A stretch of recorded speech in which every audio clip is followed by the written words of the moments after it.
বিসমিল্লাহির রহমানির রহিম। আসসালামু আলাইকুম। আজ আমি আপনাদের সঙ্গে শেয়ার করব আপনারা কিভাবে একটি কামিজে ভি গলার ডিজাইনটি করে নেবেন।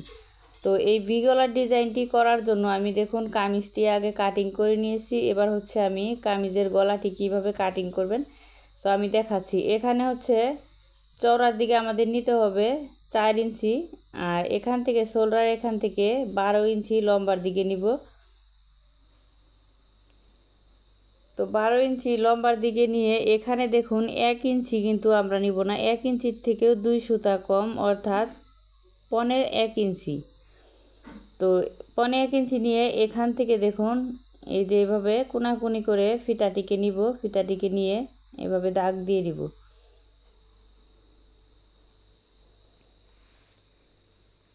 তো এখানকার দাগটিকে এভাবে সোজা করে দিয়ে নিব। দেওয়ার পর হচ্ছে এই দাগ অনুযায়ী আমি কাটিং করে নিচ্ছি। তো আপনাদের কাছে ছোট্ট একটি রিকোয়েস্ট, যে ভিডিওটি যদি ভালো লাগে অবশ্যই চ্যানেলটি সাবস্ক্রাইব করে দিবেন। যারা সাবস্ক্রাইব করেছেন তাদেরকে অসংখ্য ধন্যবাদ। তো কামিজটি দেখুন এই যে মেলে নিচ্ছি আমি। তো এখানে যে গলাটা যে ডিজাইনটি করে নিয়েছি, আরেকটি আমি কাপড় নিয়েছি। এটা হচ্ছে আমি যে কোনো অন্য একটি এক কালার বা প্রিন্টের হলে প্রিন্টের কাপড় নিয়ে নেবেন। নেওয়ার পর এখানে 3.5 ইঞ্চি চওড়ার দিকে আমি নিয়েছি, আর এখানে লম্বাটা নিব আমি দেখুন 2টি পার্টি এভাবে ভাঁজ দিয়ে নিব। তো 12 ইঞ্চি যে আছে 12 ইঞ্চির থেকে এখানে আমি আরও 2 ইঞ্চি বেশি নিয়েছি, 14 ইঞ্চি করে এখানকার পাইপ পট্টির কাপড়টি নিয়েছি। পট্টির কাপড়টি নেওয়ার পরে যে খোলা দিকটা কিন্তু আমাদের এই যে এই সাইডে এইভাবে করে জয়েন করে নিতে হবে দেখুন। তো এই যে জয়েন্টটা যে আমি করছি এটা হচ্ছে কিন্তু খোলা পাশটা কিন্তু 2টি পার্ট এভাবে সমান করে রেখে আমি 3টি পার্ট কিন্তু আছে এখানে জয়েন করে দিব। তো এখানে যে 12 ইঞ্চিতে যে চিহ্ন দিয়েছি এই পর্যন্ত কিন্তু আমাদের সেলাই দিয়ে এই পট্টিটি কিন্তু জয়েন দিয়ে নিব। তো 2টি পার্টই কিন্তু আমি জয়েন দিয়ে নিয়েছি। তো জয়েন দেওয়ার পর দেখুন এই যে এখান থেকে যে কোণা থেকে আমি একটু করে দেখুন কেটে দিব। এটা কিন্তু কোণা করে একটু কেটে নিতে হবে। তো কেটে দেওয়ার পর এই যে এভাবে উল্টিয়ে নিব। তো উল্টিয়ে নেওয়ার পর দেখুন একটু নখ দিয়ে ঘষে নিব, এতে ফিনিশিংটা ভালো আসবে। তো এখানে 2টি পার্টি আমি উল্টিয়ে ভিতর দিকে দিয়ে নিচ্ছি। তো লক্ষ্য করুন আমি কিভাবে গলার ডিজাইনটা করে নিচ্ছি। তো এখানকার যে কাপড়টা নিচ দিকে হচ্ছে মুড়িয়ে দিতে হবে। তো এই সাইড দিয়ে একটি চাপ সেলাই দিয়ে নিব। তো দেখুন এখানকার যে পট্টির কাপড়টা কিন্তু কামিজের দিকে রেখেছি, কামিজের দিকে রেখে এই সাইড দিয়ে একটি চাপ সেলাই দিয়ে নিব। তো এই কোণাটা কিন্তু আমাদের সুন্দর করে সেট করে নিতে হবে। এটা কিন্তু কোনো দিকে যেন বের না হয়ে যায় খেয়াল রেখে কিন্তু এখানকার চাপ সেলাইটি দিয়ে নিতে হবে। তো এইভাবে একটি চাপ সেলাই দিয়ে নিয়েছি।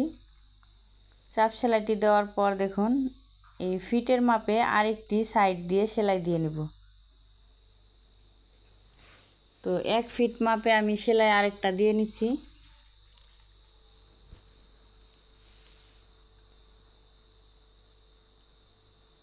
তো এখানে কিন্তু আমি ডাবল করে সেলাই দিয়ে নিয়েছি। এরপরে যে কাঁধের এখান থেকে আমাদের গলা লম্বাটি নিতে হবে দেখুন 6 ইঞ্চি। তো এই পাশেও নিব 6 ইঞ্চি। তো এখানে হচ্ছে একটি পট্টি সেট করে নিব আমি। তো এখানে যে কামিজের যে কালারের এখানের লম্বা করে কিন্তু আমি কাপড়টি কাটিং করে নিয়েছি। এখান থেকে আপনারা যতটুকু এই যে এইভাবে রাখবেন তার থেকে কিন্তু 2 ইঞ্চি বা 3 ইঞ্চি কিন্তু কাপড়টি বাড়তি নিতে হবে। তো এখানে ভাঁজের সাইডটা কিন্তু আমি দেখুন উপর দিকে রেখেছি, উপর দিকে রেখে এভাবে সমান করে রেখে এই সাইড দিয়ে সেলাইটি দিয়ে নিছি। তো সেলাই দিয়ে কিন্তু এটা আমি আটকে নিয়েছি। তো এখানে যে পট্টিটি যে আছে দেখুন এই যে নিচের পাশে যে কাপড়টা আছে এই কাপড়টা যেন এই পট্টির দিকে যেন থাকে, পট্টির উপরে আরেকটি এভাবে সেলাই করে নিব। তো নিচের পাটটি কিন্তু সোজা পাটে রাখবো, রেখে কিন্তু সেলাই দিয়ে আটকে নিব। তো এই যে এখানকার বাড়তি কাপড়টা আমি কেটে ফেলে দিচ্ছি। তো এই চতুর্পাশে আমি বাড়তি কাপড়টা কেটে ফেলে দিচ্ছি। তো এবার হচ্ছে আমি পিছন গলাটি কাটিং করব। তো এখানে পিছন গলার চওড়াটা নিচ্ছি হচ্ছে 2.5 ইঞ্চি। তো অবশ্যই গলার সামন গলাটা আমাদের মেপে দেখতে হবে কতটুকু আছে। তো আপনারা চেষ্টা করবেন 5 ইঞ্চি বা 5.5 ইঞ্চি রাখার জন্য। তো পিছন গলা নিয়েছি 4 ইঞ্চি আর এখানে পাশে নিয়েছি 2.5 ইঞ্চি নিয়ে এভাবে দেখুন পিছন গলাটা হচ্ছে গোল গলা কাটিং করে নিব। তো গোল গলাটি কাটিং করে নিয়েছি আর আটকানোর সাইডটা যে আটকানোর সাইডের দিকে রেখে এভাবে একটি পট্টি কাটিং করে নিতে হবে। তো কামিজটি কাটিং করার পর সাইড থেকে যে বেঁচে যাওয়া কাপড়টি সেই কাপড় দিয়ে কিন্তু আমাদের এই গলার পট্টিটি কাটিং করে নিতে হবে। তো এভাবে উল্টো দিকে এভাবে সাইড দিয়ে ভেঙে দিব। তো চতুর্পাশে ভেঙে দিয়েছি আর কামিজের সোজা পাটটা কিন্তু আমার উপর দিকে রেখেছি, উপর দিকে রেখে এখানে পট্টির কাপড়টি আমি উল্টো দিকটা উপর দিকে রেখেছি, রেখে এভাবে জয়েন দিয়ে নিব। জয়েন দেওয়ার পর একটু একটু করে এখানে কেটে নিব। তো আমাদের খেয়াল রাখতে হবে যাতে এখানকার সুতাটা না কাটে। তারপর পট্টির উপরে এভাবে একটি চাপ সেলাই দিয়ে নিব। তো এখানকার পট্টির উপরে চাপ সেলাইটি দিয়ে নিয়েছি। দেওয়ার পরে যে উল্টো দিকে এভাবে পট্টিটি কিন্তু এই বডির পার্টের সঙ্গে আমাদের এভাবে সেট করে নিতে হবে। তো এটা হচ্ছে পিছন পার্ট, পিছন পার্টটা এভাবে রাখবো, রাখার পর হচ্ছে সামনের পার্টটা নিয়ে নিব।